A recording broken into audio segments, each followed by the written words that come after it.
Hello there.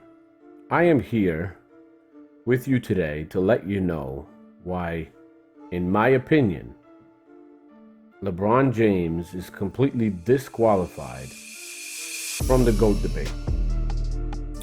As you can see in the background, it's the wallpaper for my channel with Michael Jordan on the left and LeBron James on the right.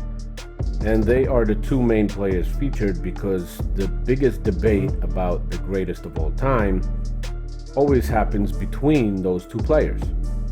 I think my view and the opinion I'm going to share with you right now is very, very strong, and I think it applies without a question. So, the reason for me that LeBron James has been disqualified from the greatest of all time debate and conversation is because when you're in the NBA Finals, you're the best player.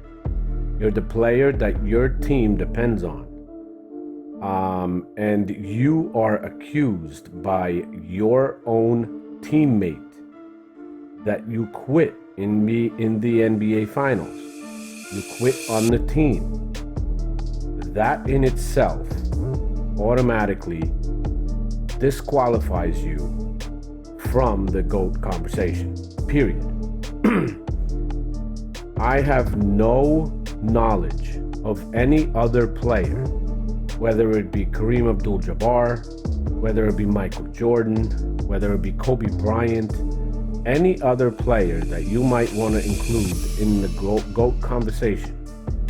There isn't one player out there at that level that was ever accused by their own teammate from their own team, who was Eddie House, and he's on video, and I'm going to try to include this in here, that player quit in the NBA Finals on his team.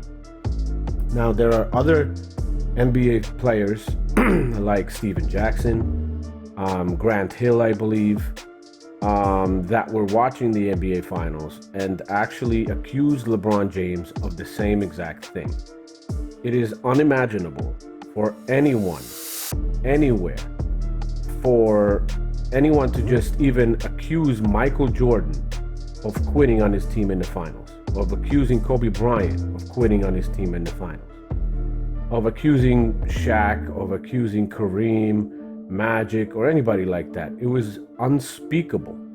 And this is not somebody watching that game. It's his own teammate accusing him of quitting on his team in the NBA Finals. So there is no way that LeBron James, in my view, could be included in the greatest of all time conversation. Simple as that. I can't get over the fact that he didn't show up in Dallas. Not because I was on the team. Not that I was on the team, but the fact that he was the best player and everybody was depending on him to show up and do what he does, and he was MIA. Jordan never had that. People killed James Harden for having a bad series last year, right? Oh, no, he ain't as good as he is. But you're going to say somebody that quit in the finals at the end of everything when all the marbles on the table, that you're going to say he's the greatest of all time. I can't buy that. Thank you. Just did not seem mentally or emotionally engaged. He packed it in. I mean, he gave up, right? He gave up. It seemed like he gave up, right? Yes, particularly when the game was somewhat close there at halftime, maybe a 5-point lead. They got down, but they fought back in the game in the first half. And in the second half, in the third quarter, I think maybe one shot. I mean, it was not what I expected. And we had all these conversations and debates about GOAT and this, that, and the other, which, you can't really have that real, you can't really make an argument for that. And to me, when you come out and you're passive and you kind of just don't give it your all when your team needs you, you can't really have that discussion as far as I'm concerned. Jay, he didn't have a field goal made. That took a lot out of him. He quit. I don't want to hear nothing about no hand or none of that. He quit. He knew he was playing against a better team. After game one, he knew he was beat.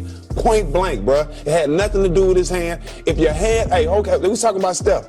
His ankle. He was out there still playing. You're not hurt. So you're not hurt, LeBron. Just leave it alone. Well, okay, well, hold on. We can't make excuses. They got swept, okay? 4-0. Take it like a man. Go home, bruh.